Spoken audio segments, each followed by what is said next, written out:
क्या अपना दल एस में सब कुछ ठीक नहीं चल रहा है?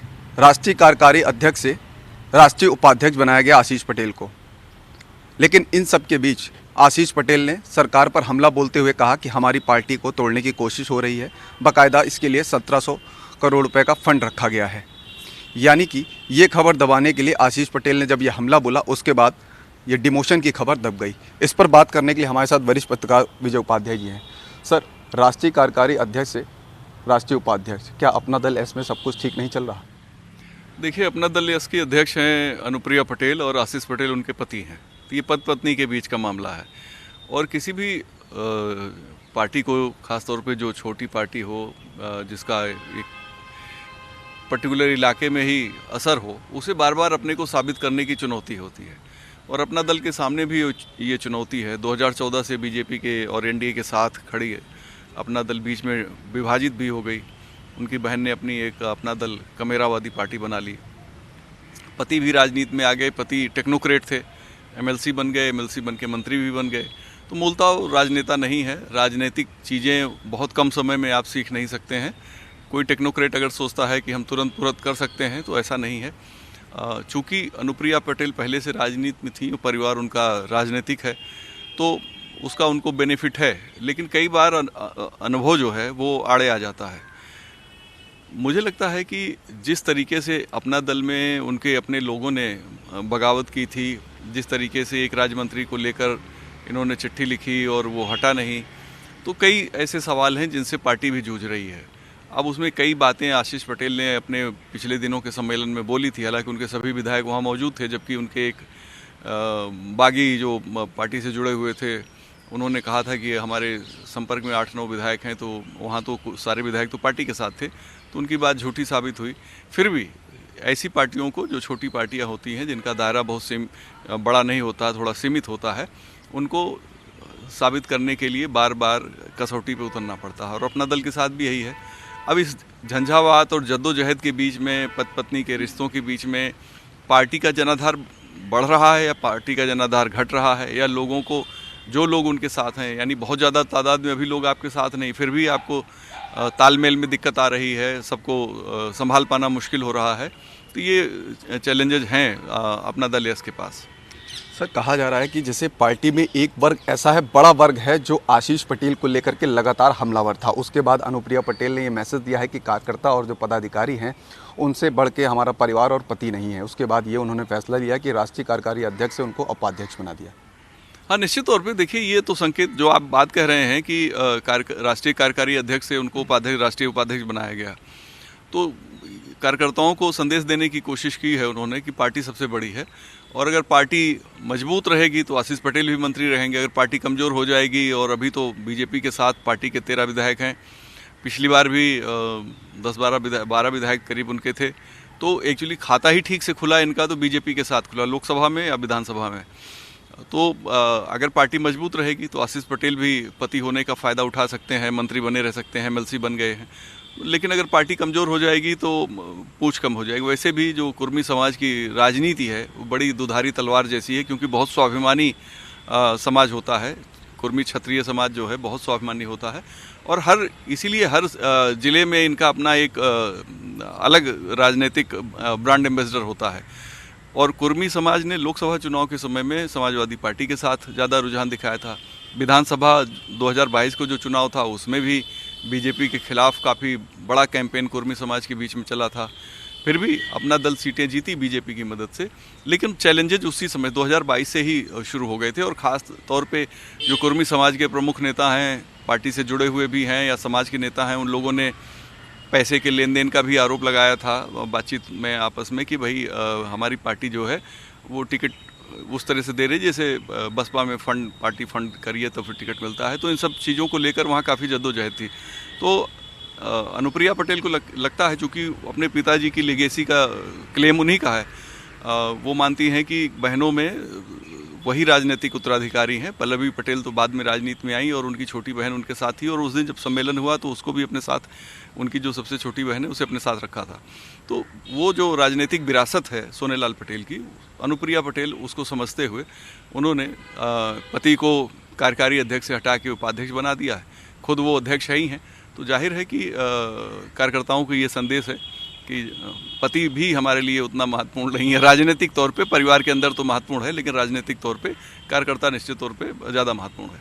सर, कहा यह भी जा रहा है कि आशीष पटेल लगातार एक वर्ग जो उनके पदाधिकारी और नेता हैं कि पार्टी को तोड़ने की कोशिश कर रहे थे, उसकी शिकायत पहुंची, उसके बाद अनुप्रिया पटेल और आशीष पटेल में सब कुछ ठीक नहीं चल रहा। देखिए, ये बात तो शायद सही नहीं होगी कि आशीष पटेल पार्टी तोड़ेंगे। आशीष पटेल और अनुप्रिया पटेल के रिश्ते अच्छे हैं, और अगर पति पत्नी के रिश्ते अच्छे हैं तो पार्टी तोड़ने वाली जैसी कोई बात नहीं। पार्टी में जो लोग बगावत किए थे पिछले दिनों प्रेस कॉन्फ्रेंस करके, उन्होंने ढेर सारे दावे किए थे, वहाँ असहमतियाँ ज़्यादा हैं। और लोगों की जब क्या होता है, जब छोटी पार्टी सत्ता में रहती है तो जो पदाधिकारी साथ में रहते हैं, हर सभी को राज्य मंत्री या कुछ आयोग बोर्ड तमाम चीज़ें उनको चाहिए होता है कि भाई हमने बड़ी मेहनत की, हमें सबसे ज़्यादा चाहिए। तो ये एक चुनौती उनके सामने रहती है। तो मुझे नहीं लगता कि आशीष पटेल पार्टी तोड़ने की कोशिश करेंगे। आशीष पटेल का भविष्य भी अपना दल के मजबूत होने में ही है। अगर अपना दल मजबूत होगा तो आशीष पटेल मजबूत होंगे। आखिर वो तो इंजीनियर थे, वहाँ से उन्होंने इस्तीफा दिया और एमएलसी बने और मंत्री बन गए। ये आसान काम नहीं है, ये बहुत ही मुश्किल है। ये इस दौर में तो हो गया, लेकिन आप देखिए कि गठबंधन के ज़माने में भी इस तरह से नहीं हो पाता था। तो मुझे लगता है कि इस तरह की बातें जो हैं वो शायद उतनी सही नहीं हो सकती हैं, लेकिन अनुप्रिया पटेल पार्टी को लेकर गंभीर हैं, ये बात ज़रूर दिखाई देता है। बिल्कुल, मासिक बैठक होती है, मासिक बैठक में आते हैं, उसके बाद ये डिसीजन लिया जाता है, उनको राष्ट्रीय कार्यकारी अध्यक्ष से उनको उपाध्यक्ष बना दिया जाता है। और वहीं दूसरी तरफ अनुप्रिया पटेल और आशीष पटेल लगातार मुख्यमंत्री योगी आदित्यनाथ पर हमलावर हैं। देखिए, ये कई बार हमले तो स्ट्रेटजिकली किए जाते हैं कि ताकि जो हमारी पार्टी के कार्यकर्ता हैं जिनको कुछ नहीं मिला है और महत्वपूर्ण पदाधिकारी हैं, उनको बता सके कि अभी हमारे रिश्ते ठीक नहीं हैं। ये कई बार स्ट्रेटजिकल होते हैं, और मुझे लगता है कि यही बात ज़्यादा है बजाय इसके कि वास्तव में कोई टकराव। अगर टकराव होता तो आशीष पटेल ही इस्तीफा दे देते हैं, जिन्होंने आरोप लगाया 1700 करोड़ का। तो भैया, आपको किसने कहा कि आप मंत्री बने रहिए? आप चुपचाप अपना इस्तीफा दीजिए कि भाई मैं मंत्री नहीं रहूँगा, हमारी पार्टी का समर्थन रहेगा, हमारे जो लोग मंत्री हैं वो मंत्री रहेंगे। ऐसा उन्होंने किया नहीं। तो अगर टकराव है तो उसका सबूत सामने आना चाहिए।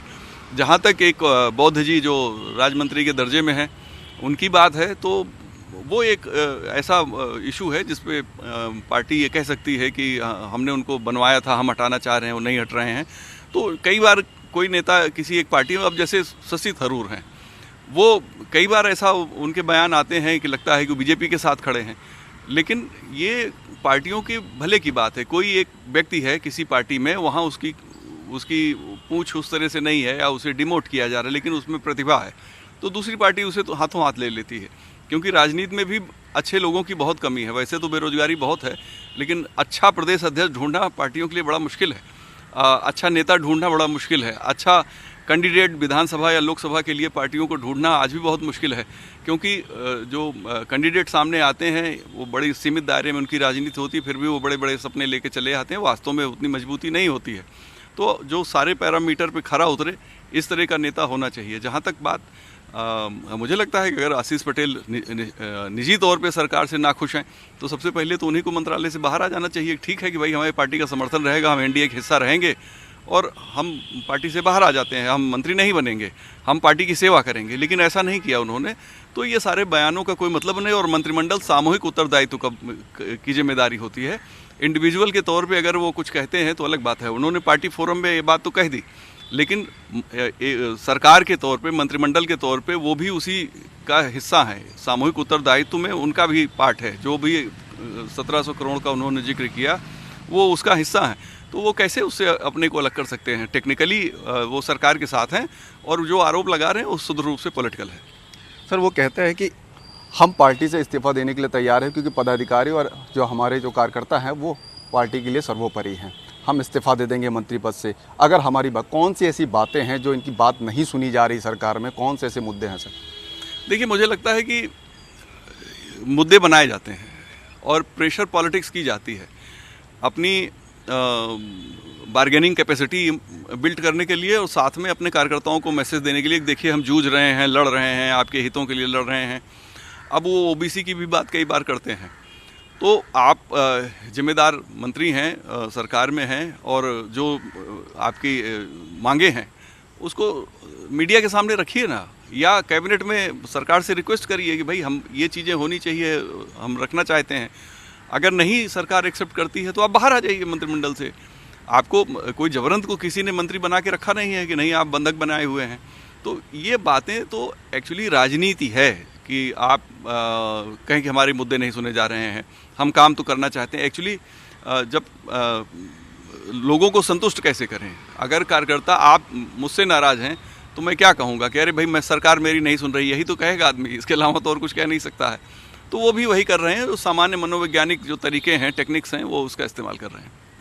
तो ये थे विजय उपाध्याय जी, जिनका कहना है कि ये टोटल प्रेशर पॉलिटिक्स है। जो अपने मुद्दे हैं वो अपने कैबिनेट में रखें, मीडिया के सामने आकर के रखें, लेकिन ये टोटल जो ओवरऑल है ये पूरा अनुप्रिया पटेल और आशीष पटेल डिमोशन करना और उसके बाद सरकार पर हमला करना, ये टोटल प्रेशर पॉलिटिक्स है। कैमरा पर्सन मिंटू सिंह के साथ मनोज पांडे, लखनऊ न्यूज़ 24।